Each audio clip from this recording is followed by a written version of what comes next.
It was in the month of April-May that India witnessed almost 1.5 months of the devastating second wave of the COVID-19 pandemic. Authorities were caught off guard and many lost their lives. We are past that horrific phase, but not past the threat of another possible wave of the COVID-19 pandemic. In fact, an expert committee report by the Ministry of Home Affairs has sounded an alarm on the third wave. This report was submitted to the Prime Minister's office and said that the third wave in the country will reach its peak by October. The report further states that the pediatric facilities in the country, including doctors, staff, medical equipments like ventilators and ambulances, will not be sufficient if a large number of children get infected, reported Times of India. Now, the committee headed by Niti Aayog's V.K. Paul has also estimated that 20% of all the cases with severe or moderately severe symptoms might require hospitalization. Now, to discuss about the possible third wave, risks for the children and what are the best ways to reduce the risk, we have with us Dr. Vinky Rugwani. He is a pediatrician and Vice President of Maharashtra Medical Council.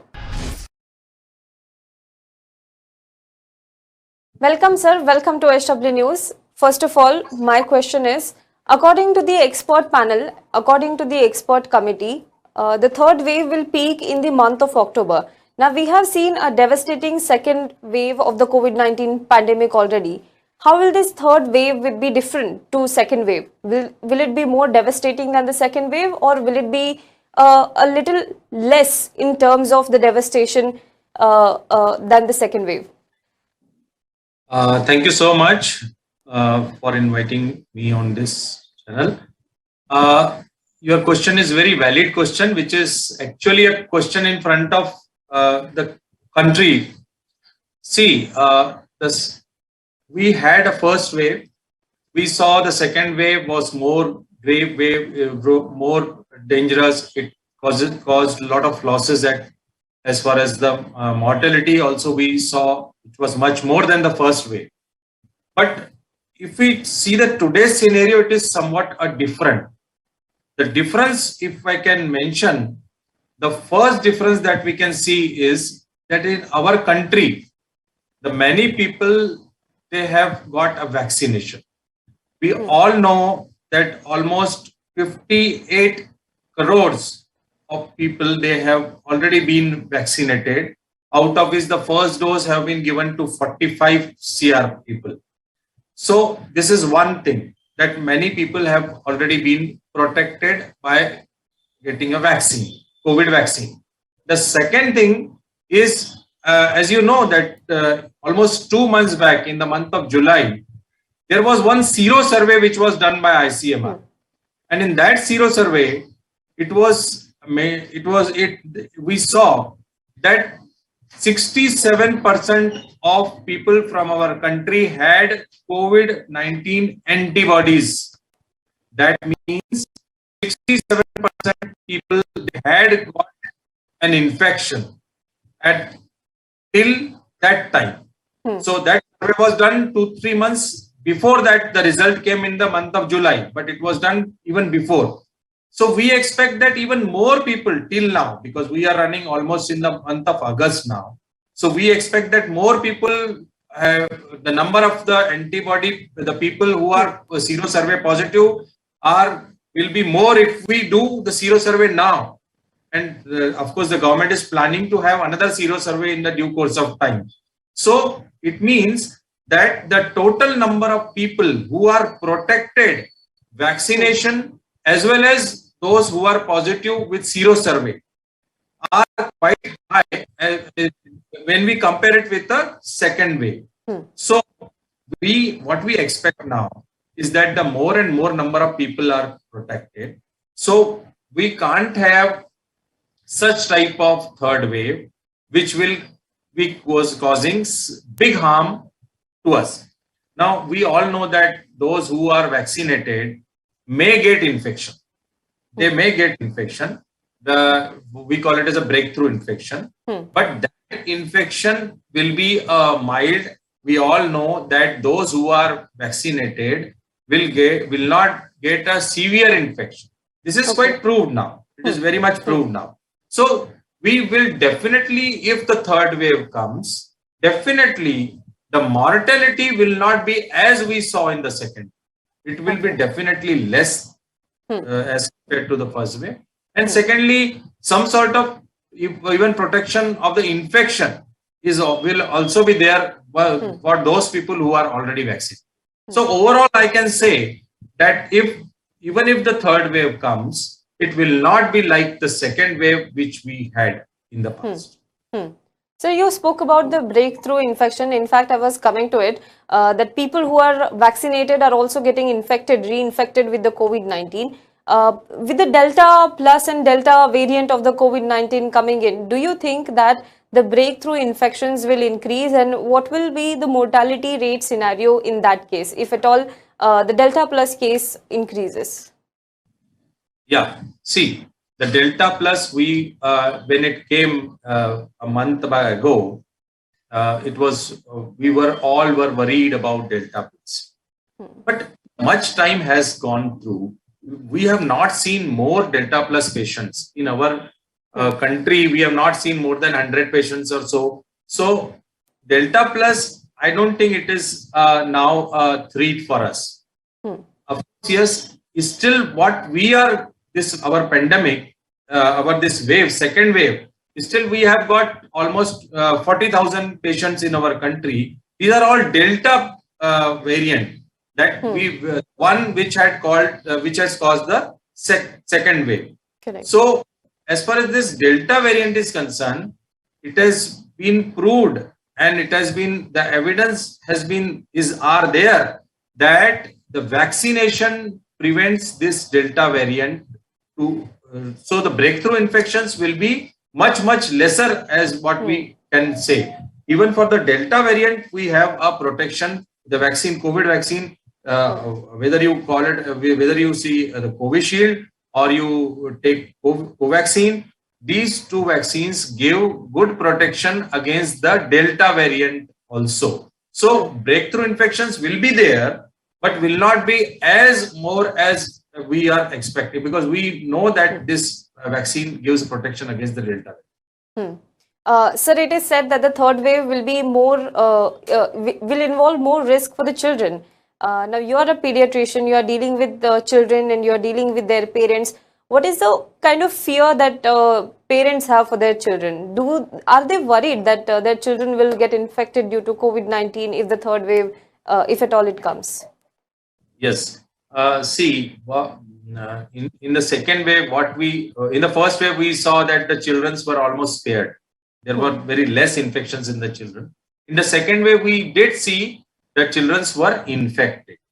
But if we see the complications or a moderate to severe type of COVID, we always saw that in children, we always get a mild infections. In adults, there we see that almost 15 to 20% get a moderate to severe infection, and 5% they needed a hospitalization. But in children, the studies were done that how many children they required admission. It was seen that only 1% children they required admission. And also this moderate to severe were only 3 to 4% of the children they had a moderate to severe infection. It very clearly indicates that in children, the COVID infection is always a mild infection. Now, second wave, we got almost the one study there which came and that mentioned that almost 9 to 10% of the total patients were the children at that time. Now, if we consider that the third wave comes, and we consider that even 10% of the patients will be the children, but we are even not worried about those 10% also.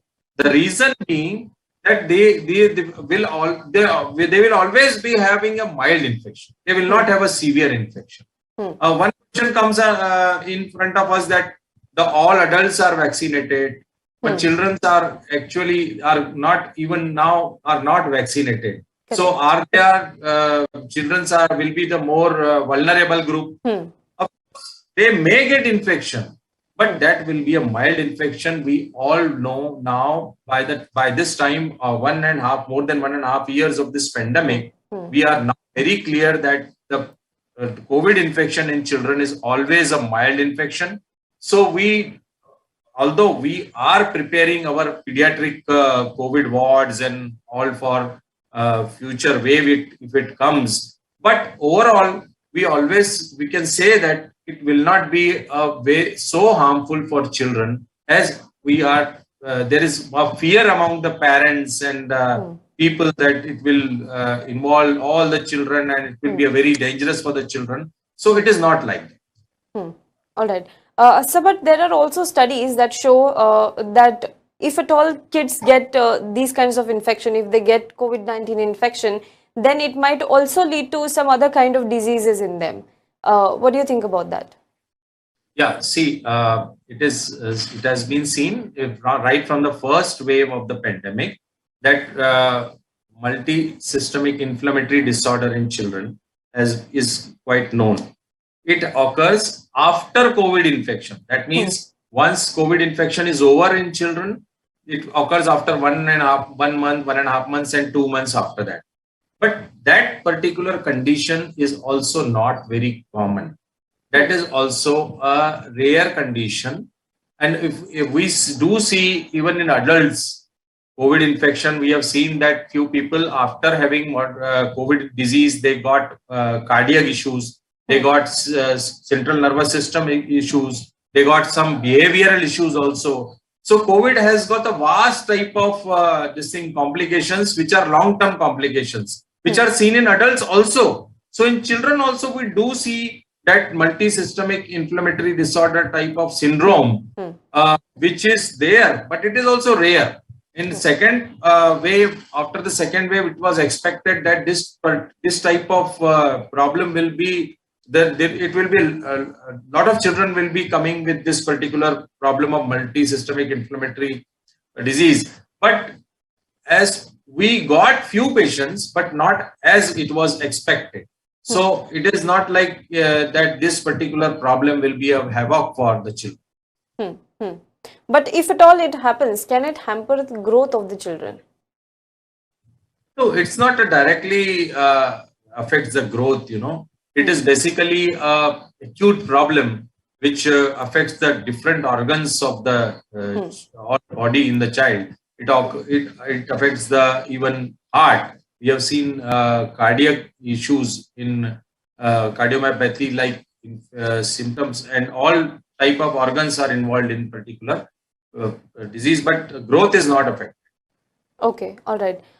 So there is another question regarding kids and the schools that are reopening now. Now that the second wave has subsided and the number of cases have come down, now there are reports that some states are opening schools, some states are opening colleges as well. So what do you think that opening of schools and colleges, will that result into infections going up? See, the first thing the government should do is they should start vaccinating children. I think that should be a priority of the administration today, because especially to the adolescents from 12 to 18 years of age, because they are not being immunized or vaccinated for COVID now. So I think the schools, okay, sometime you have to start the schools, but also there should be a priority of vaccinating children.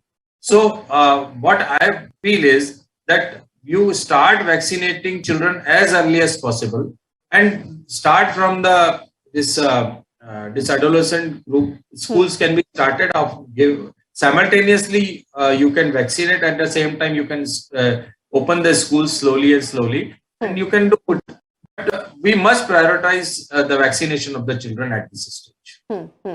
Correct. So we saw during the polio vaccination drive, we saw that booths were available in the nearest schools or community health center, etc. So it were like they were accessible to each and every person for every common denominator in the country. Currently, what we are seeing is that the vaccination centers for COVID-19 are either in the hospital or the BMC designated, especially in Mumbai and Maharashtra, their government designated centers are there where the vaccination is happening. Especially with kids, it becomes very difficult, for them to wait in the lines for hours at a stretch. So do you think that government should take up a step and introduce vaccination in community health center or the nearest schools, etc.?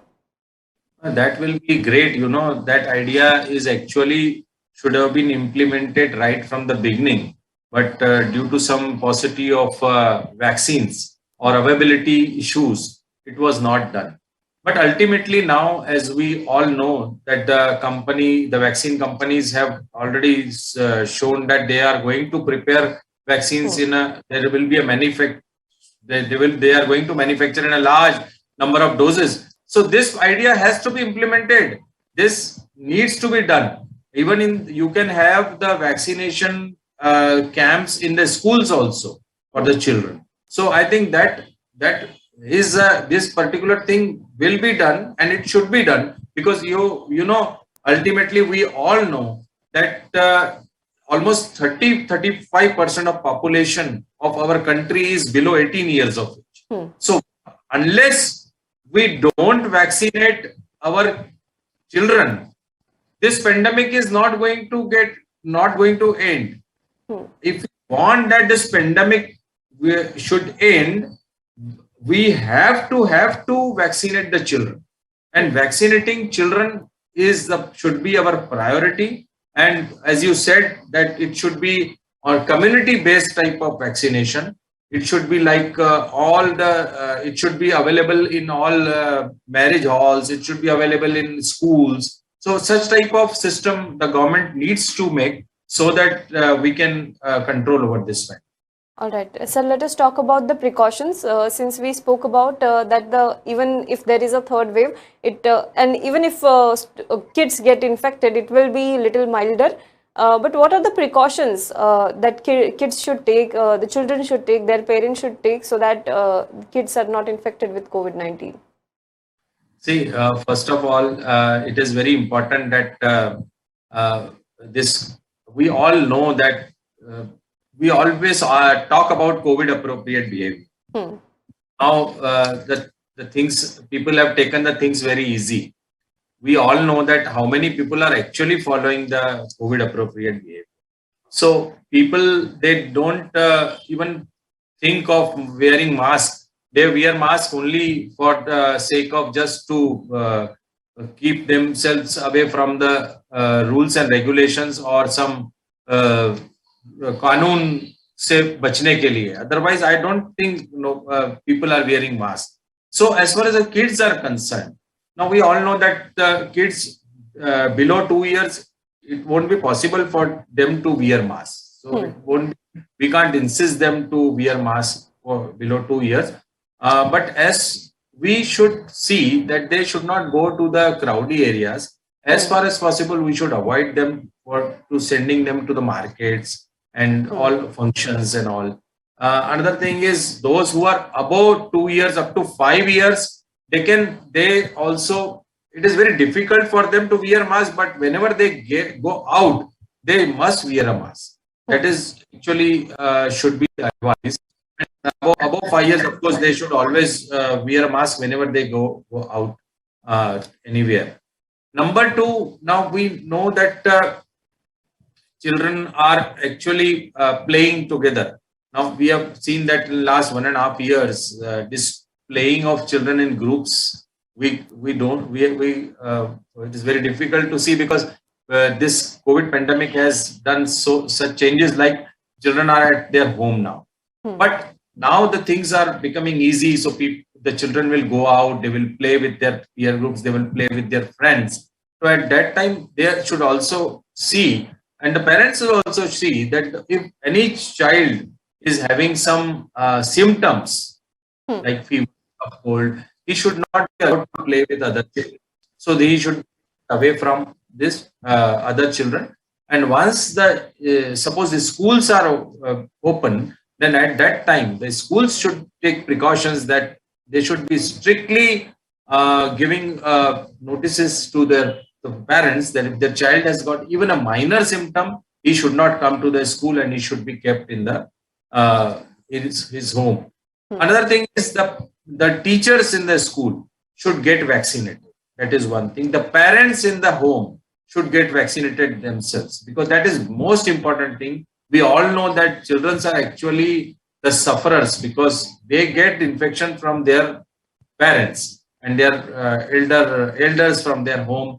And this is quite possible, as you said, that we were discussing about the reopening of the schools. So for that matter also, the teachers should get vaccinated before reopening of the schools. So these precautions we always need to keep. If we want that the third wave, we have to keep these children away from this third wave. All right. Sir, my last question to you. The expert committee of the Ministry of Home Affairs had flagged that there is the preparedness for the third wave is nowhere close to what was expected. So what do you think is the medical infrastructure that is needed to tackle the third wave, especially keeping in mind that the children are at risk the most? What I feel is that there is a drastic change as far as the medical infrastructure is concerned. From, if we see back the second wave, okay, the first wave we took very lightly, and that's why we got a second wave, and which was very harmful, and it like havoc. Okay, after that, now the things have definitely been improved. We have seen the hospital beds have increased a lot. We have seen the oxygen capacity of each, even if we consider the district wise, almost every district in our country has improved the oxygen manufacturing capacity of that particular area.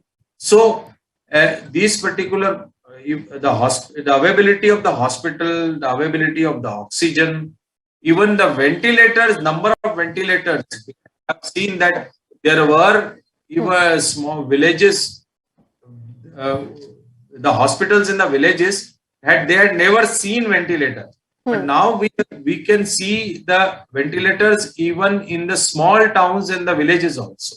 So this is what the change has occurred.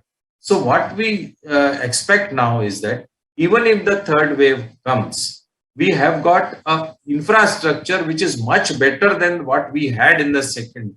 So we expect that the harmness of this particular third wave will not be much because of this improved infrastructure that we have. So definitely it's going to, and also we all know that the third wave, whether it will come or not, or it will be a very large or not, will not be a small, it will be a small or large. We don't know. But looking at the second wave, the government has definitely taken the precautions and giving warnings to everybody that even if the third wave comes, one thing is that you have to take precautions so that the third wave can be avoided. And even if it comes, we have got a good infrastructure to tackle that third. All right. Thank you so much, sir. Thank you so much for joining us, and thank you so much for giving this valuable information. Thanks a lot.